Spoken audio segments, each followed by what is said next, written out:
আচ্ছা ভাবুন তো মহাবিশ্বের সবচেয়ে বড় সংখ্যাগুলো আমরা কিভাবে লিখি বা পড়ি। আজকের এই এক্সপ্লেনারে আমরা ঠিক এই মজার বিষয়টা নিয়েই কথা বলবো। কথা দিচ্ছি, গাণিতিক সংখ্যার এই পুরো জগৎটা আজকে একদম জলের মতো পরিষ্কার হয়ে যাবে সবার কাছে। চলুন শুরু করা যাক। মাথায় কি কখনো এই প্রশ্নটা এসেছে যে অসীম সব সংখ্যা বা পরিমাণকে কিভাবে মাত্র কয়েকটা সাধারণ চিহ্নের সাহায্যে লিখে ফেলা সম্ভব?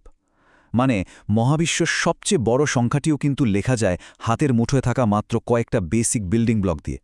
চলুন এই জাদুকরী রহস্যটাই আজ ভেদ করা যাক। আমাদের আজকের এই রোডম্যাপে মূলত 4টি বিষয় থাকছে।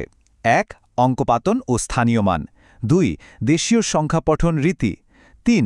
আন্তর্জাতিক গণনা পদ্ধতি। এবং 4. এই দুই রীতির পারস্পরিক সম্পর্ক। ব্যাস, এই 4টি বিষয় বুঝলেই সব স্টুডেন্টের কাছে সংখ্যার খেলা একদম ক্লিয়ার হয়ে যাবে। তো শুরু করা যাক আমাদের প্রথম টপিক দিয়ে, অঙ্কপাতন ও স্থানীয় মান, সংখ্যার একেবারে ভিত্তিপ্রস্তর। আমাদের কাছে জাদুকরী মাত্র 10টি প্রতীক বা সিম্বল আছে। 1 থেকে 9 পর্যন্ত সংখ্যাগুলোকে আমরা বলি সার্থক অঙ্ক, আর এর সাথে রয়েছে একটা 0 মানে 0। বিশ্বাস করুন আর নাই করুন, পৃথিবীর যে কোনো সংখ্যা যতই বড় হোক না কেন, শুধুমাত্র এই 10টি প্রতীক ব্যবহার করেই লেখা সম্ভব। এই যে অঙ্কগুলো দিয়ে সংখ্যা লেখার পদ্ধতি, একে বলা হয় অঙ্কপাতন। আর যেহেতু এখানে 10টি প্রতীক, তাই একে দশমিক বা 10 গুণোত্তর রীতিও বলা হয়। এবার একটা মজার জিনিস খেয়াল করি। একটা অঙ্কের নিজস্ব পরিচয় আর শুধু স্থান পরিবর্তনের কারণে তার বিশাল ক্ষমতার মধ্যে কিন্তু দারুণ একটা পার্থক্য আছে। অঙ্কের নিজস্ব মানকে বলা হয় তার স্বকীয় মান বা ফেস ভ্যালু, আর স্থানীয় মান বা প্লেস ভ্যালু হল সেই মান যা একটা অঙ্ক কোনো সংখ্যায় তার পজিশন বা অবস্থানের কারণে লাভ করে। এই সিস্টেমে একটা অঙ্ক যত এক ধাপ করে বাম দিকে সরতে থাকে, তার মান ঠিক তত 10 গুণ করে বাড়তে থাকে। সিরিয়াসলি 10 গুণ! এই ম্যাজিকটা বোঝার জন্য 333 সংখ্যাটার কথা একটু ভাবি। একদম ডান দিকের 3-এর মান শুধুই 3, কিন্তু মাঝের 3 হয়ে গেল 30, আর একদম বাম দিকের 3-এর মান 300। দেখুন, অঙ্ক কিন্তু একটাই, শুধু পজিশন বদলানোর কারণেই তার পাওয়ার কতটা বেড়ে গেল। এটাই হলো স্থানীয় মানের আসল জাদু। এবার আসি আমাদের দ্বিতীয় টপিকে, দেশীয় সংখ্যা পঠন রীতি।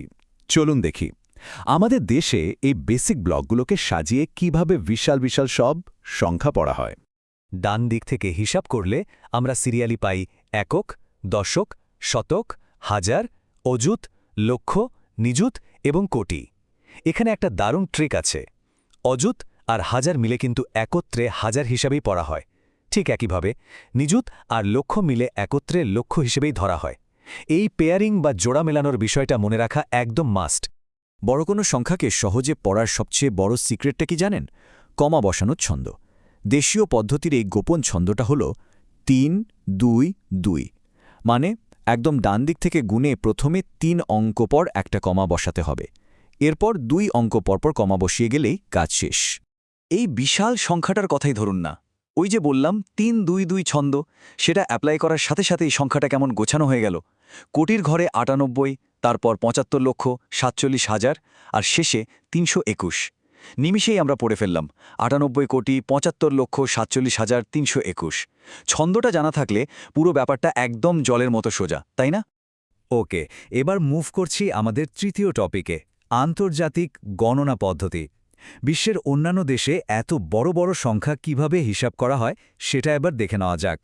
এখানে খেয়াল করলে দেখব প্রথম 3টে ঘর মানে একক, দশক আর শতক কিন্তু আমাদের দেশীয় রীতির মতোই সেম টু সেম আছে, কিন্তু এরপর লক্ষ বা কোটির বদলে সারা দুনিয়া বিশাল বিশাল ব্লক ইউজ করে।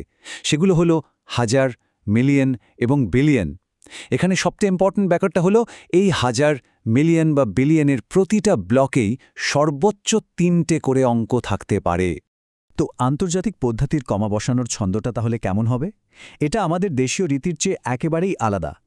এখানকার ছন্দটা সুপার সিম্পল, আর তা হল 3-3-3। জি, ডান দিক থেকে শুরু করে জাস্ট প্রতি 3 অঙ্ক পরপর একটা করে কমা বসিয়ে দিলেই যে কোনো সংখ্যা পড়ার জন্য একদম পারফেক্টলি রেডি হয়ে যায়।